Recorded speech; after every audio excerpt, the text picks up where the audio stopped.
Measles on the rise. I mean, I thought that had almost gone, but it's on the rise again. Yeah, so the World Health Organization has just said that there's been a 4 times increase in the number of cases of measles across Europe.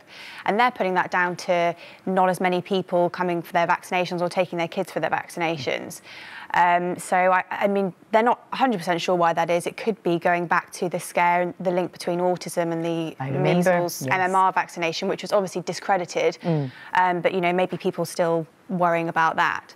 So they're basically saying that we need to try and get 95% of the population immunised, because that then protects the 5% of people who Exactly. can't It's a social responsibility, not just a responsibility to your child, but also to everybody else's kids. I mean, presumably, as a doctor, you had no hesitation at all getting yours. No, I mean, I think vaccination is one of the marvels of modern medicine. It really is. So, yeah, I've had both my kids vaccinated. I think, you know, you can weigh up the risks and benefits of a vaccination. And if you know, really feel worried about it, you can, you know, chat to your GP. But I think in general, they're trying to encourage people to get their kids vaccinated. It's the most responsible thing, you know, if you love your children, it's the most responsible thing you can do. Now, also making headlines this week, breastfeeding has been making headlines this week, because not everybody finds it easy. Yeah, so the study done by the Priories found that problems with breastfeeding can be linked to developing postnatal depression. So about 1 in 10 women suffer with postnatal depression. So it's, you know, it's a big problem.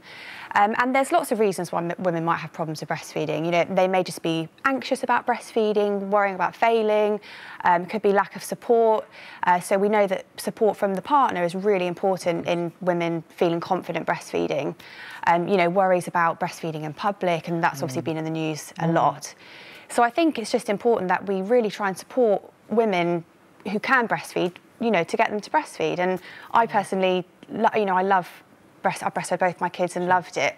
But I did find that second time round... Oh, cute. That's so cute. I know. It's the loveliest image. I think it's just so lovely. It is wonderful. I mean, it really is. Where I was surprised that I had no problems at all with my first baby and presumed it'd be the same with my second, and was just surprised to find that it was really, really difficult.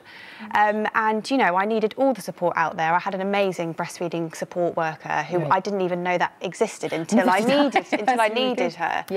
And, you know, you know, my midwife and everyone was amazing. So I think it's just about, you know, not being afraid to say, I'm struggling, and seek help. Exactly, of course. Now, there's a new breast cancer campaign launching today. I know normally October, of course, is Breast Cancer Awareness Week, but throughout the year, it can't be said enough, can it? No, so it's a Be Clear on Cancer campaign, and the aim of this campaign is to highlight the fact that 1 in 3 breast cancer diagnoses are in women over 70, which I think some people would find surprising. So the campaign is really about getting these women to check their breasts, you know, self-examination, and not be embarrassed to go to their GP. So they, you know, are just encouraging, kind of educating women on what to look for.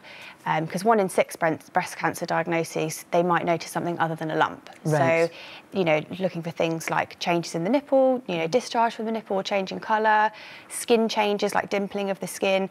There's lots of different things to look for, and there's lots of advice online if you do look it up, you know, saying all the things that are important. And that age, that generation, unfortunately, the stoic ones, don't want to bother the doctor. I'm sure you've heard of that as well. Definitely. And they're the ones that have got to check and make sure that they're going to be okay. Now, look, there's a wee little blue pill that is celebrating a big birthday soon. Yes, so it's 20 years since the discovery of Viagra. I can't believe it's been around for so long. I know. Goodness me. I know. So it's been in the news, obviously, for that reason, and also because Viagra, or sildenafil, as it's also called, is going to be available over the counter. So there's been obviously debate about this. So the kind of important thing to point out is you can't just walk in and buy it in a pharmacy like you would do with paracetamol. You need to have a chat to the pharmacist, and they'll ask you about your past medical history, what medications you're taking. But kind of the main positive of this is that it's aiming at, stopping people from going online and buying it. Right, of course, because online you don't actually know what you're going to get. If you go into a pharmacy, you do.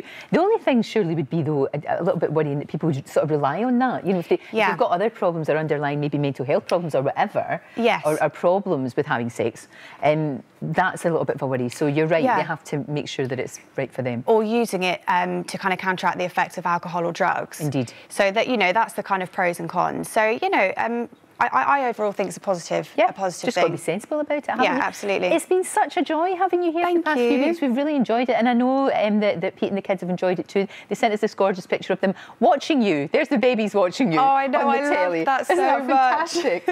They're like, Mom, what are you doing in a box? Come They were home. talking to the TV. In fact, Millie was talking to the TV. So cool. Thank you. We'll see you really soon. Thank you so much.